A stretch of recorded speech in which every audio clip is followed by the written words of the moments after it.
If you've been on the internet for a few years, you've probably noticed that some websites look or act differently on different browsers. And trying to open a modern website on an older browser sometimes yields a buggy experience.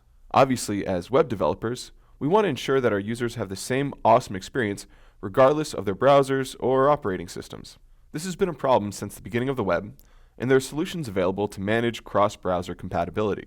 If you search for CSS resetting or CSS normalize, you'll run into this style sheet, normalize.css.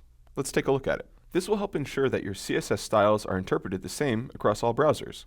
To take advantage of CSS resetting, simply link to the CSS style you see here, like so, and you can be confident that your styles will work the same across all browsers.